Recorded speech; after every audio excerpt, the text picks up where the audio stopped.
Welcome back to the Flower Garden. My name is Lisa, and today I wanted to talk about how you can generate ideas for your business spiritually. So let's get into it. The first way that you can generate ideas for your business, whatever it is, in a spiritual way is to stay connected to other people in your industry who are in the same industry, who are, have the same kind of business. And I'll explain why this is spiritual in a way.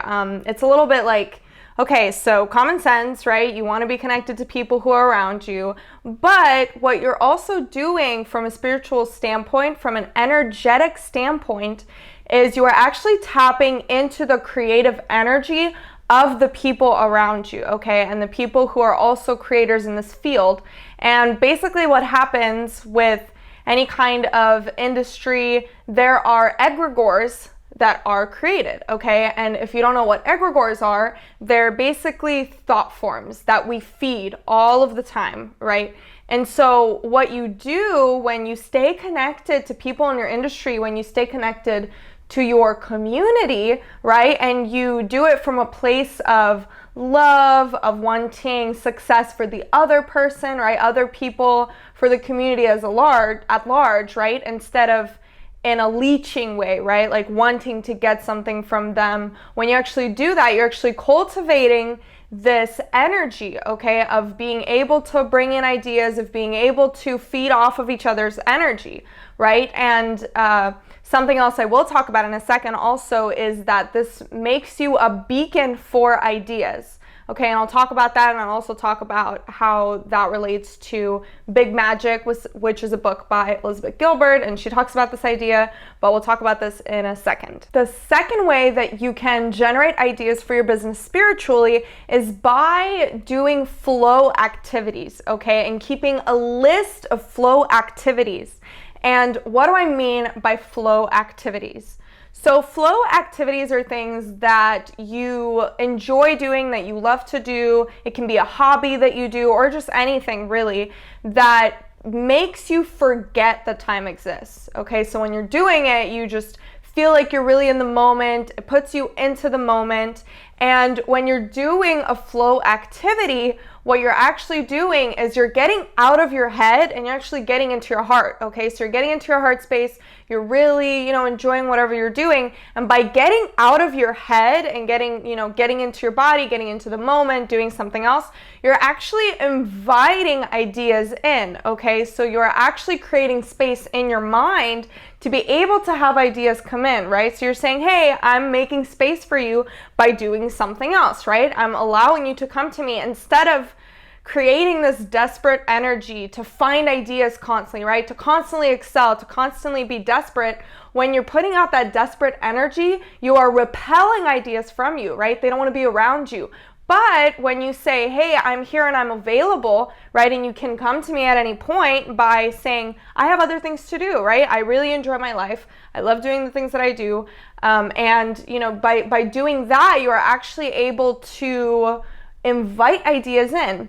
And examples of flow activities include anything like hiking or any kind of hobby, if you like to paint, if you like to draw, if you like to dance, if you like to do yoga, anything that, again, puts you in that state of just being completely out of time and space, right? Just really enjoying being in the moment, being in the now. Those are flow activities. My flow activities normally include going to improv shows or performing improv or, going to a stand-up show, or I also like going on hikes. And things like that generally are good flow activities. Things that may not be the best flow activities include things like watching TV or binging YouTube videos, because what you're doing is, again, you're staying in your mind, right? You're consuming all of the time, okay? So you're constantly consuming, you're taking information in, and you're not getting out of your head, okay? You're still very much in your head. You're filling your head with all of this information, with whatever it is that you're consuming, right? So those things I don't recommend doing as flow activities. That doesn't mean you can't do them at all, right? You can still watch movies, YouTube videos. I'm just saying don't put them as your flow activities, because then you're not actually serving the purpose of what a flow activity is supposed to do. The third way that you can start creating ideas for your business in a spiritual way is by actually scheduling time into your daily schedule to create ideas, to write down ideas, okay? And what you do during this time is you actually make a list of maybe 10 ideas, okay, that you write down, and it can be any idea. It can be a business idea. It can just be a thought that you have, like, I should go to Bali, like I should go on a trip, or, so any kind of business idea or anything like that. Because what you're doing is, for one, you're making it a habit, okay? And you're showing up for yourself. You're showing up for your ideas. You're showing up for your business, right? You're saying the progression of my business, the creation of ideas is a priority for me, right? So that's number one. You're creating this energy around it, right? You're inviting ideas in. And the second part of that is exactly what I just said. You're inviting ideas to you. So what happens is you actually become a beacon for ideas, right? So anytime that you sit down, and preferably it's like kind of the same time of day too, because then, that's how it becomes a habit. So you sit down and you write things down, and this is where I was talking about earlier, the Elizabeth Gilbert concept from Big Magic, which is that ideas are actually conscious beings, okay? And you can attract them to you. And so by saying, hey, ideas, I'm here, I'm writing down my list, come to me, right? You're actually sending out that signal to the universe, to all of the ideas around you to come to you. You're inviting them in. Another point that I want to add is that this is something, this setting, a specific amount of time in your day to create is actually something that writers do, okay? So I have a bachelor's degree in writing and rhetoric, and that's what I was taught, all through university, is set a specific time to write, because you want to prioritize your writing, right? You want to show it that, hey, I'm here, I'm showing up, whether nothing comes to you, it's fine, because what you're doing is you're showing yourself that this is a priority for you. And on a spiritual level, you're energetically showing, the ideas around you, hey, you're important to me, and you're inviting them in. And when you're doing this, I want you to have zero judgment, okay? So this is another writer tip, right, that I picked up from university, is when you are doing this activity, whether it's writing for a certain specific amount of time, or you're creating this idea generation list for your business, you have to allow it to flow to you, okay? Because you want to be as open as possible. You want to be an open vessel, okay? So that means whatever ideas you get, you write them down, no judgment involved. Because again, you're inviting them in, right? And afterwards, after you've created after you've created the list and you've written everything down, after that you can decide, okay, well, maybe this is good to use, maybe this isn't. Some days you'll have zero ideas that are good, right? Sometimes it'll just be a list of random stuff that you're like, I don't really know, but nonetheless, you are still creating that energy of inviting ideas in. So even if the first few times it doesn't work, right, you might actually start seeing themes emerge. Every day that you do this, you might have, the same idea popping up. And usually when you start seeing that kind of synchronicity,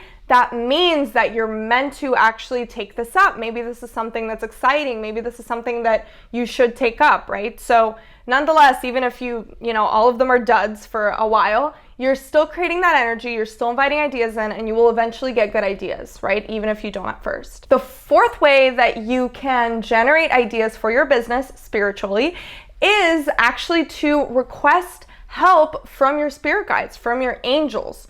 So what I would do, and this is what I do all of the time in the morning, when I go to meditate, I will actually set an intention, or I will put in a request for the day, right? So I'll ask, spirit guides, please help me feel this way today, or please bring me this today, right? Or I would really like this. And so what I would do is make, idea generation and requesting ideas from your spirit guides, asking for help in your business from them, a daily thing in your morning, okay? So that way, again, you're creating that energy of prioritizing your business, right? Saying, hey, you're important to me. This is not just, 9 to 5 and I'm done and I don't care about you, right? It's like, I'm putting my heart and soul into this, and obviously you're gonna get that same love back if you put that love into it.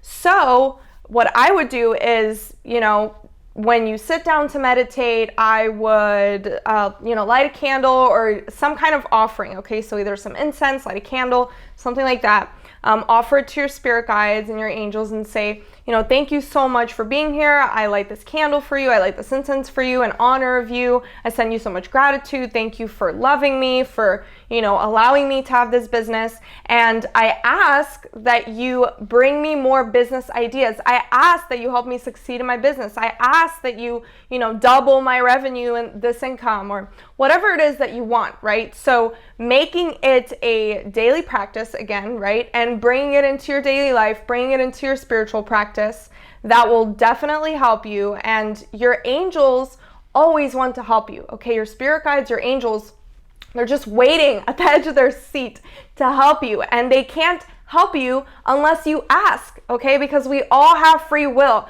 So if you don't ask, they're just gonna sit there and watch you struggle and be like, why didn't you ask me to help you? Because I could help you, right? So go ahead and ask, right? Always ask for that help. Never be ashamed of doing that, and trust that the help is going to come to you. If you don't trust the help is going to come to you, there's no point in asking, right? So you have to have that faith. You have to have that trust, because that's how you speed up your manifestation of new ideas.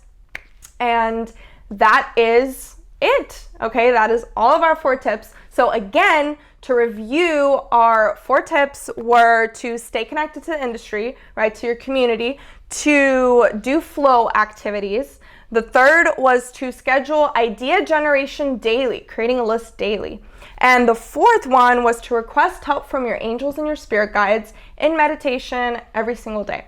So I hope that you found those helpful. And if you want to watch more videos like this one, if you want to learn how to keep a positive mindset about the law of attraction and about other esoteric spiritual topics, then you can check out these videos right here.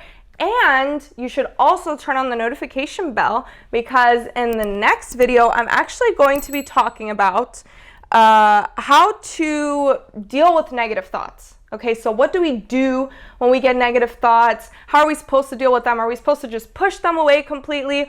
Or are we supposed to do something else, right? So we'll talk about that next time. Thanks so much for watching. I love you guys. I hope you have a good day, a good week. Bye.